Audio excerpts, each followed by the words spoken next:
Hello दोस्तों, eco वाला channel में आपका स्वागत है। दोस्तों, आज हम लोग देखने वाले हैं अकबर, सम्राट अकबर के बारे में आज हम लोग पढ़ेंगे।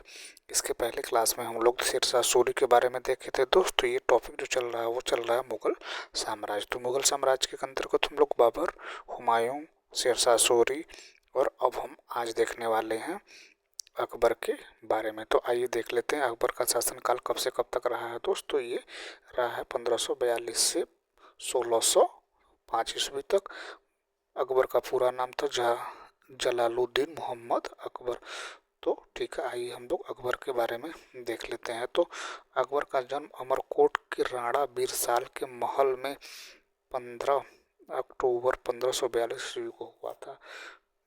जन्म का नाम बदरुद्दीन था। अकबर अपने जन्म के प्रारंभिक 3 वर्ष अस्करी के संरक्षण में रहा।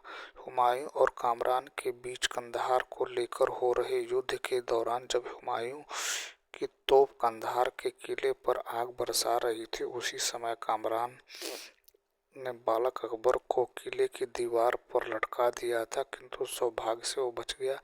अकबर ने अपने बाल्यकाल से ही गजनी और लाहौर के सूबेदारों के रूप में कार्य किया था। हुमायूं की मृत्यु के अवसर पर अकबर पंजाब के सिकंदर सूर से युद्ध कर रहा था। अकबर का राज्याभिषेक बैरम खां की देखरेख में पंजाब के गुरदासपुर जिले के कालानौर नामक स्थान पर 14 फरवरी 1556 ईस्वी को मिर्जा अबुल कासिम ने किया था। शासक बनने के बाद 1556 से 1560 तक अकबर बैरम खां के संरक्षण में रहा था। अकबर के लिए सर्वप्रथम संकट मोहम्मद आदिल शाह सूर ने उपस्थित किया था। दोस्त, आगे देख लेते हैं भैया।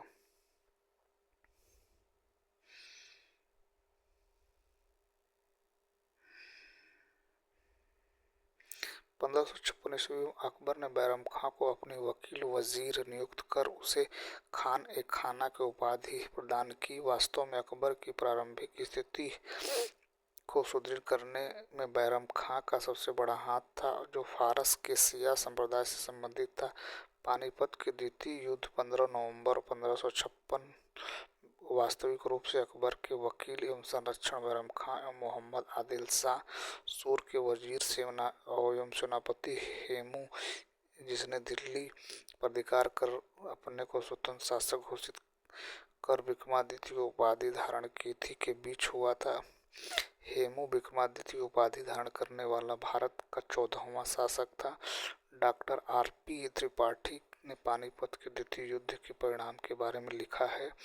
हेमू की पराजय एक दुर्घटना थी, जबकि अकबर की विजय एक दैवी संयोग था। बैरम खां व अकबर के बीच युद्ध तिलवाड़ा 1559 ईस्वी में तिलवाड़ा नामक स्थान पर हुआ था, जिसमें बैरम खां पराजित हुआ था।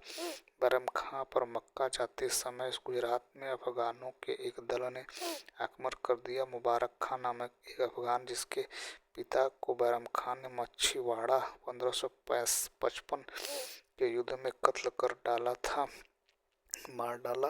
बैरम खां की मृत्यु के बाद अकबर ने बैरम खां की विधवा सलीमा बेगम से विवाह कर लिया था तथा उसके पुत्र अब्दुल रहीम को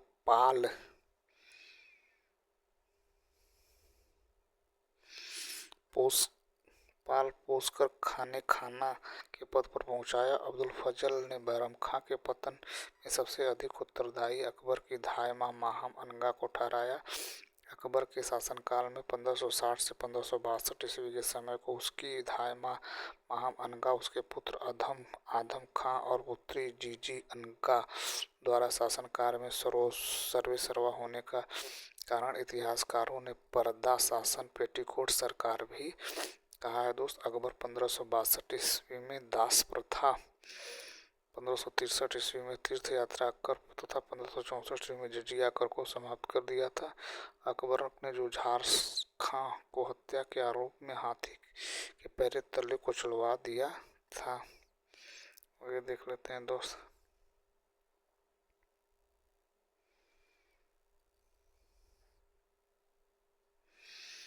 अकबर का साम्राज्य विस्तार के बारे में देख लेते हैं दोस्तों। अकबर का साम्राज्य विस्तार के संदर्भ में अकबर ने सबसे पहला आक्रमण 1561 ईस्वी में मालवा के शासक बाज बहादुर के ऊपर किया था। युद्ध में बाज बहादुर की पत्नी रूपमती ने जहर खाकर अपने सतीत्व रक्षा की। बाज बहादुर और रूपमती की समाधि उज्जैन में 1561 ईस्वी में ही अकबर के चुनार का किला भी जीता था। 1574 ईस्वी में अकबर ने गोंडवाना के गढ़कटंगा राज्य को जीता, जिसकी राजधानी जबलपुर के पास स्थित चौरागढ़ थी और इसकी शासिका महोबा की चंदेल राजकुमारी दुर्गावती थी। गढ़कटंगा का प्रसिद्ध हिंदू राज्य की स्थापना अमनदास ने की थी। गढ़कटंगा राज्य को बाद में संग्राम शाह के छोटे पुत्र चंद्र शाह को लौटा दिया था।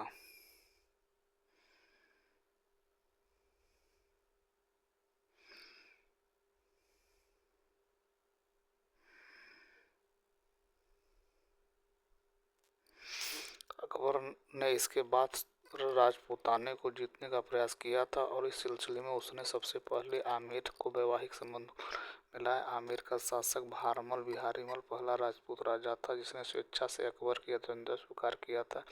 1562 में जब अकबर अजमेर में मोइनुद्दीन चिश्ती की दरगाह पर जियारत करने गया तो मार्ग में राजा भारमल ने उससे मिलाकर अपनी पुत्री हरखाबाई से विवाह का प्रस्ताव रखा। 1567 में अकबर ने चित्तौड़ के किले का घेरा डाला। उदय सिंह ने सामंतों की सलाह पर किले का बाहर जयमाल के पत्ता फतेह सिंह को सौंपकर जंगलों में छुपा दिया था।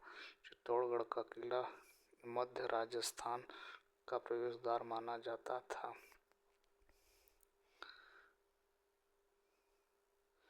आगे देख लेते हैं दोस्त।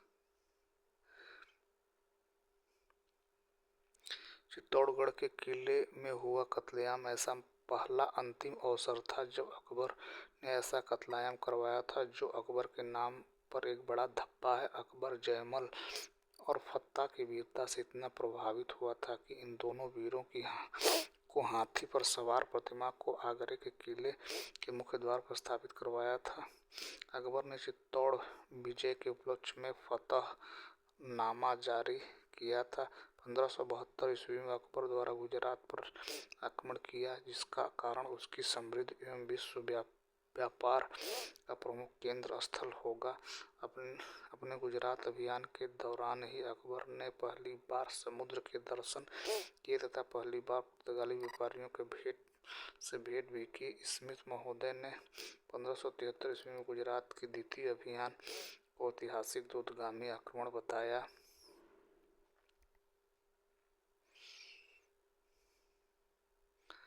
आगे देखते हैं दोस्त। आगे अकबर ने अपने गुजरात विजय की स्मृति में राजधानी फतेहपुर सीकरी में एक बुलंद दरवाजा बनवाया था। दोस्तों ये मोस्ट इम्पोर्टेंट है दोस्त कि फतेहपुर सीकरी की स्थापना किस विजय के उपलक्ष्य में करवाया था अकबर ने, तो बुलंद दरवाजा का निर्माण करवाया था दोस्त। तो 1576 ईस्वी में अकबर ने दाऊद खां को पराजित कर उत्तर भारत के अंतिम अफगान शासक का अंत कर दिया। अकबर ने 1581 ईस्वी में काबुल पर अधिकार करके अपनी सौतेली बहन एवं काबुल के शासक हाकिम मिर्जा की बहन बख्तुन्निसा को काबुल का गवर्नर बना दिया था। यह पहला अवसर था जब किसी भारतीय शासक ने काबुल के ऐतिहासिक नगर में कदम रखा था। कंधार प्रांत भी सर्वप्रथम अकबर के समय में 1595 में मुगल स्थापित में आया था। 1581 ईस्वी में वर्ष अकबर के शासनकाल का सर्वाधिक संकटपूर्ण वर्ष रहा था। तो ये रहा दोस्त आज के प्रमुख वीडियो। शेष वीडियो के साथ कल फिर आपकी सेवा में हाजिर होते हैं। तब तक के लिए थैंक यू सो मच। कल हम लोग देखेंगे दोस्त अकबर की प्रमुख विजय। ठीक है दोस्त, ये रहा आज का video. Thank you so much for watching this video.